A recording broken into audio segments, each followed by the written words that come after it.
अस्सलाम वालेकुम स्टूडेंट। आज की इस वीडियो में हम लेक्चर नंबर 2 को डिस्कस करेंगे। इसका टॉपिक है एनालाइजिंग एल्गोरिदम। सबसे पहले हमारे पास है कि हमें एक अच्छा एल्गोरिदम बनाने के लिए जो फर्स्ट क्राइटेरिया है हमारे पास वो एक मेजरिंग एल्गोरिदम है। उसको सोल्व करने के लिए हमारे पास रनिंग टाइम एंड मेमोरी, ये दो इम्पोर्टेंट फीचर्स हैं। जितना हमारा एल्गोरिदम एक्यूरेट होगा, एफिशिएंट होगा, उसके लिए हमें मिनिमम स्पेस चाहिए और रनिंग टाइम जो है वो हमारा शॉर्ट होना चाहिए। इसी के लिहाज से हमारा एल्गोरिदम करेक्ट होगा। उसके बाद मॉडल ऑफ कंप्यूटेशन है। इस टॉपिक में बेसिकली उन्होंने ये रिप्रेजेंट किया है कि एल्गोरिदम जो होता है वो एक इंडिपेंडेंट वेरिएबल है। ये किसी पर भी डिपेंड नहीं करता, ना ही किसी मशीन लैंग्वेज पर और ना ही किसी प्रोग्रामिंग लैंग्वेज पर। उसके बाद ये एक एमसीक्यूज है। A RAM is an idealized machine with an infinite large random access memory. ये एक आइडियलाइज्ड मशीन है और ये लार्ज रैंडम एक्सेस मेमोरी के लिए इसे लार्ज रैंडम एक्सेस की ज़रूरत होती है। उसके बाद है ये भी एक एमसीक्यू है। Instructions are executed one by one. जैसे कि हमने अपने पिछले लेक्चर में पढ़ा था कि इंस्ट्रक्शंस मीन्स एल्गोरिदम। एल्गोरिदम के जो स्टेप्स होते हैं वो बेसिकली हमारे पास इंस्ट्रक्शंस होती हैं। कोई भी एल्गोरिदम डायरेक्टली सोल्व नहीं हो सकता, ना ही हमारे पास कोई डायरेक्टली सॉल्यूशन है। तो इसे सोल्व करने के लिए हमारे पास स्टेप बाय स्टेप होना ज़रूरी है। उसके बाद हमारे पास एक एग्जांपल है 2 डायमेंशन मैक्सिमा। इसमें यह है कि suppose you want to buy a car. आप एक कार ख़रीदना चाहते हो। You want the pick the fastest car. आप एक तेज़ रफ्तार कार ख़रीदना चाहते हो but fast cars are expensive. लेकिन ये कार बहुत एक्सपेंसिव है। You want the cheapest. आप एक सस्ती कार ख़रीदना चाहते हो। You can not decide which is more important. आप इस बात का फ़ैसला नहीं कर पा रहे कि स्पीड ज़्यादा इम्पोर्टेंट है या इसकी प्राइस ज़्यादा इम्पोर्टेंट है। सो हमारे पास ये एक एल्गोरिदम है जिसे हमने सोल्व करना है कि इसकी स्पीड भी ज़्यादा हो और प्राइस भी कम हो। तो ये 2 पॉइंट्स हमारे पास हैं, पी ऑफ एक्स और पी ऑफ वाई। ये प्राइस और स्पीड के पॉइंट है हमारे पास। उसके बाद हमने इसे पी ऑफ एक्स को और पी ऑफ वाई को कंपेयर करने के लिए हमें क्यू ऑफ एक्स और क्यू ऑफ वाई की ज़रूरत थी, जो हमने ले लिए हैं। और उसके बाद ये एक इम्पोर्टेंट पॉइंट है हमारे पास, 1 सेकेंड। एक्स जो है वो यहाँ पे कार की स्पीड को रिप्रेजेंट कर रहा है और वाई बेसिकली कार की चीपेस्ट प्राइस को रिप्रेजेंट कर रहा है। ये एक हमारे पास ग्राफ है जिसे हमने ब्रूट फोर्स एल्गोरिदम की मदद से हमें इसे सोल्व करना है और इसमें से एक बेस्ट पॉइंट फाइंड आउट करना है जिसकी प्राइस भी कम हो और उसकी स्पीड भी ज़्यादा हो। तो ये हमारे पास टॉपिक है ब्रूट फोर्स एल्गोरिदम। इस एल्गोरिदम को सोल्व करके हमने एक बेस्ट ऑप्शन अपने लिए चूज़ करना है। तो इसकी डेफिनेशन है, a brute force algorithm is a simple and straightforward approach.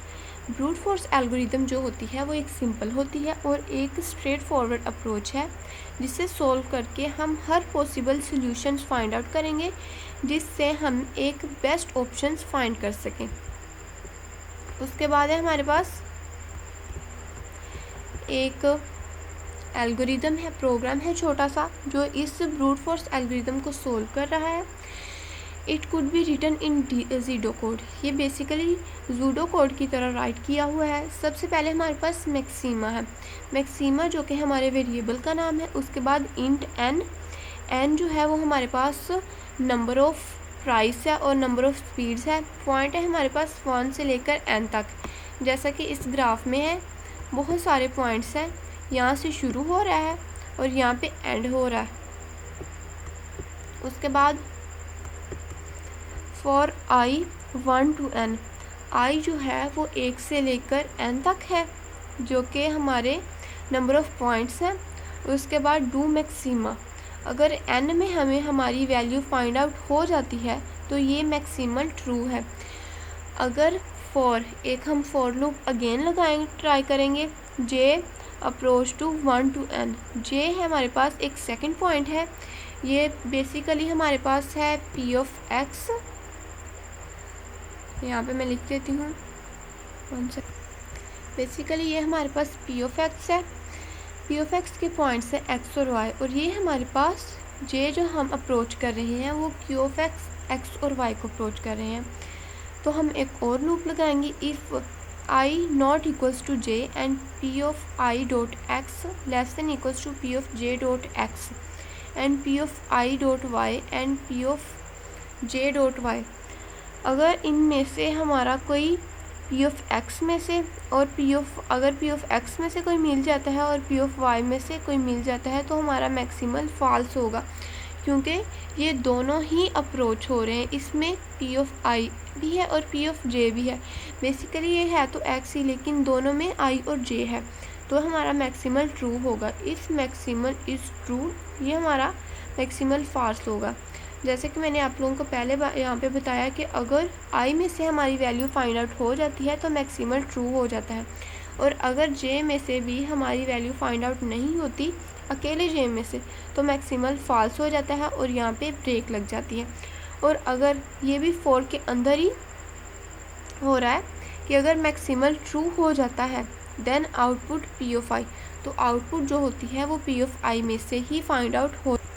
उसके बाद यहाँ तो ये आप लोगों को थ्योरी के अकॉर्डिंगली पूछ सकते हैं कि ये आप लोग एक एल्गोरिदम डिराइव करें, या फिर आप लोगों से ये पूछ सकते हैं कि एल्गोरिदम आप लोगों को प्रोवाइड कर सकते हैं और ये कह सकते हैं कि आप इसके स्टेप बाय स्टेप फाइंड करें, इसके स्टेप्स फाइंड करें।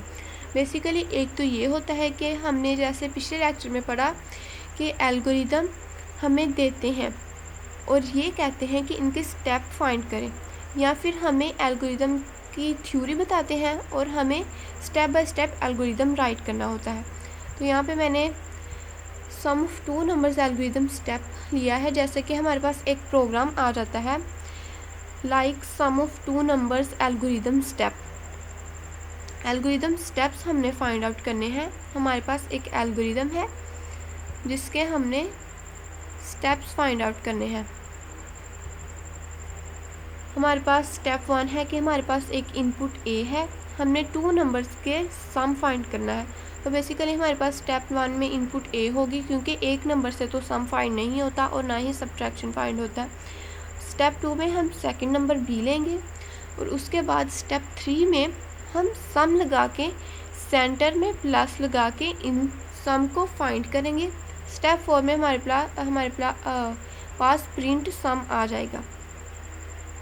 सेकंड भी यही है। अगर आप इसको सॉल्व करना चाहते हैं तो ये आप स्टेप लिखें, अगर इसको करना चाहते हैं तो ये कर लें। बेसिकली इसमें इनपुट और रीड का ही फ़र्क है, बाकी तो सारा वही है। उसके बाद सेकंड अगर हमारे पास एल्गोरिदम आ जाता है कि किसी भी टू नंबर्स को स्वैप करना है, मीन्स के वैल्यू चेंज करनी है। किसी नंबर को स्वैप करने का मतलब है कि उसकी वैल्यू को चेंज करना है। तो हमारे पास ये एक एल्गोरिदम आ जाता है और हमसे स्टेप्स फाइंड करने का बोला जाता है। तो हमारे पास स्टेप 1 में हम एक इनपुट लेंगे। बेसिकली अगर हम एक इनपुट एक ही लेंगे, दूसरी इनपुट को नहीं लेंगे, तो हम स्वैप करेंगे तो अगेन वही आ जाएगी। इसीलिए हमें सेकंड स्टेप में इनपुट बी को भी लेना पड़ेगा।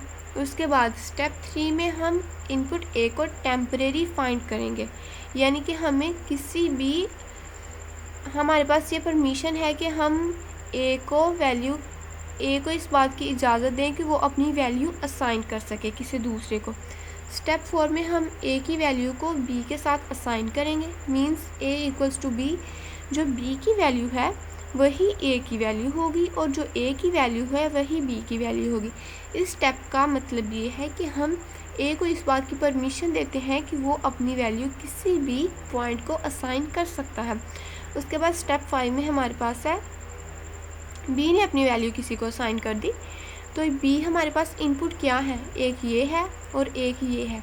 तो बेसिकली तो हमारी प्रॉब्लम्स एग्जीक्यूट हो ही गई ना, हमारी प्रॉब्लम सोल्व हो गई कि अगर ए की वैल्यू बी को दें या बी की वैल्यू ए को दें, बात तो एक ही है। तो इस तरह हमारी ये प्रॉब्लम सोल्व हो रही है। और ये एल्गोरिदम बहुत ज़्यादा इंपॉर्टेंट है, इनको आप लोगों ने बिल्कुल भी स्किप नहीं ना करना और इसे अच्छी तरह रीड आउट करना है। तो ये थी आज की हमारी वीडियो। अगर आप लोगों को मेरी वीडियो पसंद आई तो प्लीज़ इस वीडियो को लाइक करें, चैनल को सब्सक्राइब करें एंड बेल आइकन को प्रेस करें। Thank you so much.